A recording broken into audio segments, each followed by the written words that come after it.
नमस्कार दोस्तों, 30 अक्टूबर 2025 मुंबई के पवई इलाके में एक स्टूडियो के बाहर सुबह से ही बहुत हलचल चल रही थी। RA स्टूडियो पिछले 5 दिनों से यहां पर एक वेब सीरीज के लिए ऑडिशन चल रहा था और 30 अक्टूबर को ऑडिशन का आखिरी दिन था। इसलिए इस दिन यहां पर ऑडिशन देने के लिए पूरे महाराष्ट्र से लगभग 100 बच्चे आए हुए थे। इन बच्चों के पेरेंट्स बाहर बैठकर इनका इंतजार कर रहे थे। सुबह के करीब 10 बजे ऑडिशन शुरू होता है, जिसके बाद 80 से ज्यादा बच्चों को रिजेक्ट करके वापस भेज दिया जाता है और बचे हुए बच्चे फाइनल राउंड के लिए सिलेक्ट हो जाते हैं। यहां पर एंट्री होती है रोहित आर्या की, वो बंदा जिसने अपनी वेब सीरीज के ऑडिशन के लिए इन सभी बच्चों को यहां पर बुलाया था। वैसे तो ये पिछले 5 दिनों से रोज आकर बच्चों को टेक्निकल डिटेल्स एक्सप्लेन करता था और शूटिंग में भी मदद करता था, लेकिन 30 अक्टूबर के इस दिन जो इसने किया वो देखकर पूरा देश दंग रह गया। दोपहर के करीब 1 बजे अचानक से ये स्टूडियो के दरवाजे पर जाकर ताला लगा देता है अंदर से और सभी बच्चों को कहता है, मैंने तुम सबको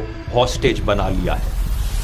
ये बात सुनकर बच्चों में हल्ला मच जाता है, लेकिन ये उन्हें डरा धमकाकर चुप कराता है। इस वक्त स्टूडियो में कुल 19 लोग थे, जिनमें से 17 बच्चे थे और एक सीनियर सिटीजन भी थे। रोहित आर्या ने इन सभी 19 लोगों को हॉस्टेज बना लिया था। बच्चों को यहाँ 2 ग्रुप्स में बांट दिया जाता है। कुछ बच्चों को एक रूम के अंदर बंद कर दिया जाता है और बाकी बच्चों को रोहित अपने साथ रखता है। एलिजिडली इसके बाद ये जमीन पर कुछ केमिकल स्प्रे करता है। इसके पास एक इनफ्लेमेबल केमिकल और गैस लाइटर भी था, ताकि जरूरत पड़ने पर, इसके खुद के शब्दों में, स्टूडियो को आग लगाई जा सके। कि मैं ये पूरा जगह को आग लगा दूं। और लेकिन इसके अलावा रोहित ने स्टूडियो की दीवार और सीढ़ियों पर मोशन सेंसर्स भी लगा दिए थे, ताकि अगर पुलिस अंदर दाखिल होने की कोशिश करे तो उसे पता चल जाए। ये मोशन सेंसर्स उसके मोबाइल फोन से कनेक्टेड थे। इस वक्त तक बाहर बैठे बच्चों के पेरेंट्स को कोई अंदाजा तक नहीं था कि अंदर क्या हो रहा है। रोजाना करीब 1 बजे के आसपास बच्चे लंच के लिए बाहर आ जाते थे, लेकिन इस दिन जब ऐसा नहीं हुआ तो पेरेंट्स को चिंता होने लगी। करीब 15-20 मिनट तक बाहर इंतजार करने के बाद कुछ पेरेंट्स ने स्टूडियो के अंदर जाने की कोशिश करी, जानने के लिए कि आखिर हो क्या रहा है,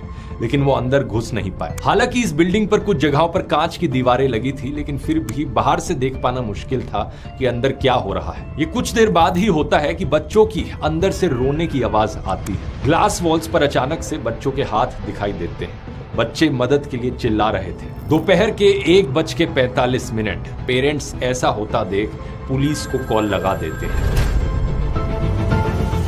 इस वक्त सबसे बड़ा सवाल सभी के मन में यह था, आखिर इन बच्चों को इस तरीके से किडनैप क्यों किया गया?